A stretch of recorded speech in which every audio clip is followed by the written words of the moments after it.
please visit LibriVox.org. 800 Leagues on the Amazon by Jules Verne. Part 1. The Giant Raft. Chapter 4. Hesitation.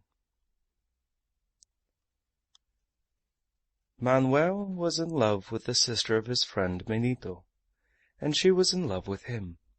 Each was sensible of the other's worth, and each was worthy of the other. When he was no longer able to mistake the state of his feelings toward Minha, Manuel had opened his heart to Benito. "Manuel, my friend," he had immediately answered the enthusiastic young fellow, "you could not do better than wish to marry my sister. Leave it to me. I will commence by speaking to the mother, and I think I can promise that you will not have long to wait for her consent." Half an hour afterward he had done so. Benito had nothing to tell his mother which she did not know. Yaquita had already divined the young people's secret. Before 10 minutes had elapsed, Benito was in the presence of Minha. They had but to agree. There was no need for much eloquence. At the first words, the head of the gentle girl was laid on her brother's shoulder, and the confession, "I am so happy," was whispered from her heart. The answer almost came before the question. That was obvious. Benito did not ask for more. There could be little doubt as to Joam Garral's consent, but if Yaquita and her children did not at once speak to him about the marriage, it was because they wished at the same time to touch on a question which might be more difficult to solve. That question was, where should the wedding take place? Where should it be celebrated? In the humble cottage which served for the village church? Why not? Joam and Yaquita had there received the nuptial benediction of the Padre Passanha, who was then the curate of Iquitos parish. At that time, as now, there was no distinction in Brazil between the civil and religious acts, and the registers of the mission were sufficient testimony to a ceremony which no officer of the civil power was entrusted to attend to. Joam Garral would probably wish the marriage to take place at Iquitos, with grand ceremonies and the attendance of the whole staff of the fazenda, but if such was to be his idea, he would have to withstand a vigorous attack concerning it. "Manuel," Minha said to her betrothed, "if I was consulted in the matter, we should not be married here, but at Pará. Madame Valdez is an invalid; she cannot visit Iquitos, and I should not like to become her daughter without knowing and being known by her. My mother agrees with me in thinking so. We should like to persuade my father to take us to Belem. Do you not think so?" To this proposition Manuel had replied by pressing Minha's hand. He had also had a great wish for his mother to be present at his marriage. Benito had approved the scheme without hesitation, and it was only necessary to persuade Joam Garral. And hence on this day the young men had gone out hunting in the woods, so as to leave Yaquita alone with her husband. In the afternoon these two were in the large room of the house. Joam Garral, who had just come in, was half reclining on a couch of plaited bamboos, when Yaquita, a little anxious, came and seated herself beside him. To tell Joam of the feelings which Manuel entertained toward his daughter was not what troubled her. The happiness of Minha could not but be assured by the marriage, and Joam would be glad to welcome to his arms the new son whose sterling qualities he recognized and appreciated. But to persuade her husband to leave the fazenda, Yaquita felt to be a very serious matter. In fact, since Joam Garral, then a young man, had arrived in the country, he had never left it for a day. Though the sight of the Amazon, with its waters gently flowing to the east, invited him to follow its course, though Joam every year sent rafts of wood to Manaus, to Belem, and the sea-coast of Pará, though he had seen each year Benito leave after his holidays to return to his studies, yet the thought seemed never to have occurred to him to go with him. The products of the farm, of the forest, and of the fields, the fazender sold on the spot. He had no wish, either with thought or look, to go beyond the horizon which bounded his Eden. From this it followed that for 25 years Joam Garral had never crossed the Brazilian frontier. His wife and daughter had never set foot on Brazilian soil. The longing to see something of that beautiful country of which Benito was often talking was not wanting, nevertheless. 2 or 3 times Yaquita had sounded her husband in the matter, but she had noticed that the thought of leaving the fazenda, if only for a few weeks, brought an increase of sadness to his face. His eyes would close, and in a tone of mild reproach he would answer, "Why leave our home? Are we not comfortable here?" And Yaquita, in the presence of the man whose active kindness and unchangeable tenderness rendered her so happy, had not the courage to persist. This time, however, there was a serious reason to make it worth while. The marriage of Minha afforded an excellent opportunity, it being so natural for them to accompany her to Belem, where she was going to live with her husband. She would there see and learn to love the mother of Manuel Valdez. How could Joam Garral hesitate in the face of so praiseworthy a desire? Why, on the other hand, did he not participate in this desire to become acquainted with her, who was to be the second mother of his child? Yaquita took her husband's hand, and with that gentle voice which had been to him all the music of his life, "Joam," she said, "I am going to talk to you about something which we ardently wish, and which will make you as happy as we are." "What is it about, Yaquita?" asked Joam.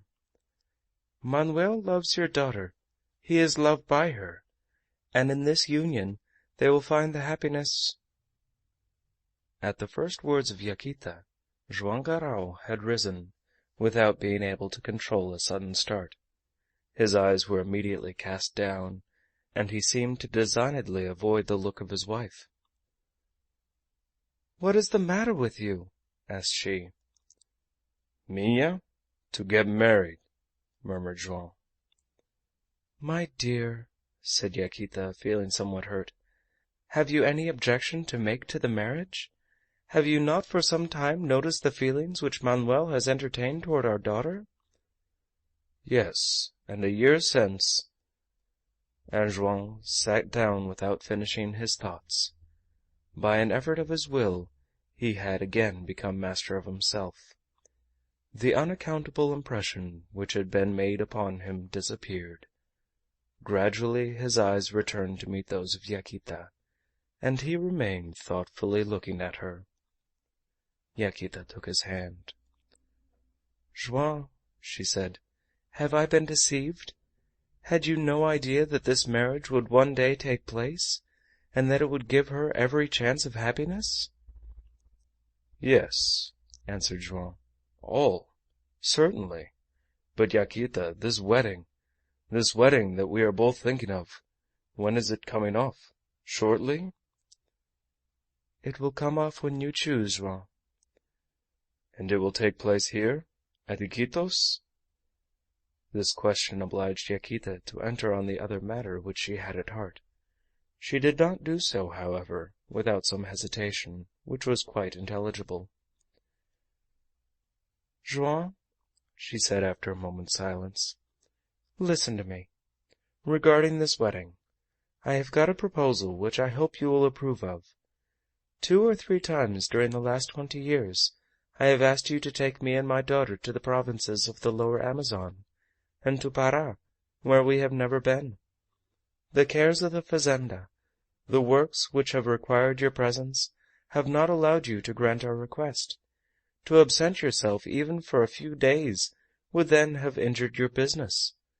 But now everything has been successful beyond your dreams, and if the hour of repose has not yet come for you, you can at least for a few weeks get away from your work." Joam Garral did not answer, but Yaquita felt his hand tremble in hers, as though under the shock of some sorrowful recollection. At the same time a half smile came to her husband's lips, a mute invitation for her to finish what she had begun.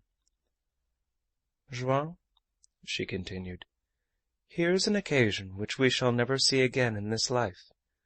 Minha is going to be married away from us, and is going to leave us.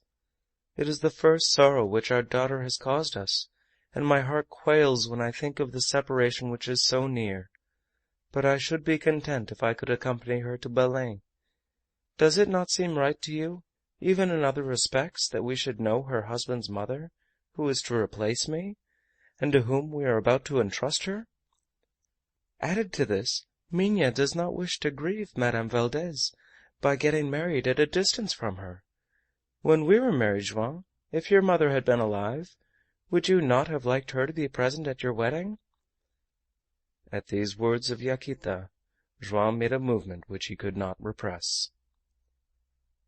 "My dear," continued Yaquita, "with Minha, with our two sons Benito and Manuel, with you, how I should like to see Brazil, and to journey down this splendid river, even to the provinces on the sea-coast through which it runs. It seems to me that the separation would be so much less cruel. As we came back we should revisit our daughter in her house, with her second mother. I would not think of her as gone I knew not where. I would fancy myself much less a stranger to the doings of her life." This time Joam had fixed his eyes on his wife, and looked at her for some time without saying anything. What ailed him? Why this hesitation to grant a request which was so just in itself, to say "yes," when it would give such pleasure to all who belonged to him? His business affairs could not afford a sufficient reason. A few weeks of absence would not compromise matters to such a degree. His manager would be able to take his place without any hitch in the fazenda. And yet, all this time, he hesitated. Yaquita had taken both her husband's hands in hers, and pressed them tenderly. "Joam," she said, "it is not a mere whim that I am asking you to grant. No. For a long time I have thought over the proposition I have just made to you, and if you consent, it will be the realization of my most cherished desire. Our children know why I am now talking to you. Minha, Benito, Manuel, all ask this favor, that we should accompany them. We would all rather have the wedding at Belem than at Iquitos.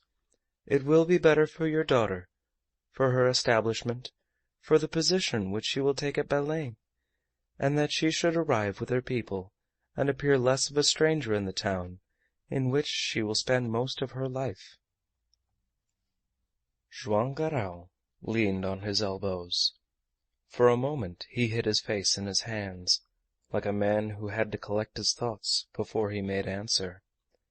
There was evidently some hesitation which he was anxious to overcome, even some trouble which his wife felt, but could not explain.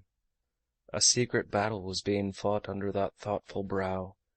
Yaquita got anxious, and almost reproached herself for raising the question. Anyhow, she was resigned to what Joam should decide. If the expedition would cost too much, she would silence her wishes. She would never more speak of leaving the fazenda, and never ask the reason for the inexplicable refusal. Some minutes passed. Joam Garral rose. He went to the door and did not return. Then he seemed to give a last look on that glorious nature, on that corner of the world where for 20 years of his life he had met with all his happiness. Then with slow steps he returned to his wife. His face bore a new expression, that of a man who had taken a last decision, and with whom irresolution had ceased. "You are right," he said in a firm voice. "The journey is necessary. When shall we start?" "Ah, Joam, my Joam!" cried Yaquita in her joy. "Thank you for me! Thank you for them!" And tears of affection came to her eyes as her husband clasped her to his heart. At this moment happy voices were heard outside at the door of the house. Manuel and Benito appeared an instant after at the threshold, almost at the same moment as Minha entered the room. "Children, your father consents!" cried Yaquita. "We are going to Belem." With a grave face and without speaking a word, Joam Garral received the congratulations of his son and the kisses of his daughter. "And what date, father?" asked Benito. "Have you fixed for the wedding?" "Date?" asked Joam. "Date? We shall see. We will fix it at Belem." "I am so happy! I am so happy!" repeated Minha, as she had done on the day when she had first known of Manuel's request. "We shall now see the Amazon in all its glory throughout its course through the provinces of Brazil. Thanks, father!"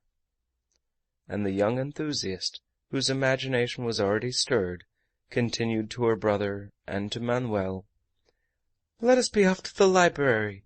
Let us get hold of every book and every map that we can find, which will tell us anything about this magnificent river system. Don't let us travel like blind folks. I want to see everything and know everything about this King of the Rivers of the Earth." End of Chapter 4. Hesitation.